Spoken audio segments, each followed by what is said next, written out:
Bueno, primero felicitar a la SECSIDO por la organización de este evento que es realmente a nivel mundial.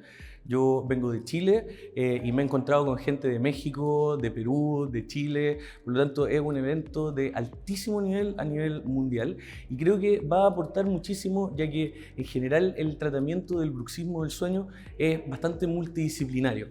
Actualmente involucra gastroenterólogos, pulmólogos, neurólogos, y si se me olvida alguno, pido disculpas, pero bastantes profesionales del área de la salud.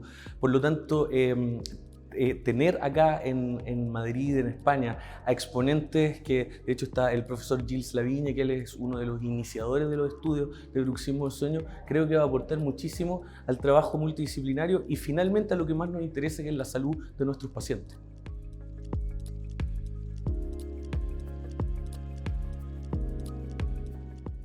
Bueno, la verdad, yo trabajo en un ámbito que es un poco tecnológico, por decirlo de alguna forma, porque veo el bruxismo del sueño a través de un examen que se hace a través de captaciones eléctricas.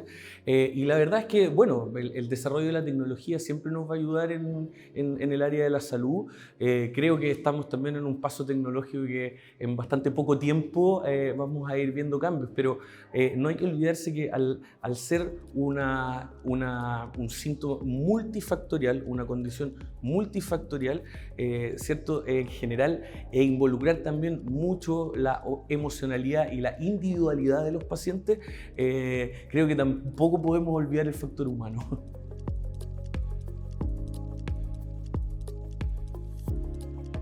Bueno, actualmente sobre el bruxismo, los factores más importantes son esencialmente, bueno, lograr herramientas diagnósticas que sean compatibles a nivel mundial, tanto desde el punto de vista clínico como desde el punto de vista objetivo, con distintos exámenes, y en el fondo fenotipificar los distintos tipos de bruxismo para poder generar tratamientos individuales para cada uno de los tipos.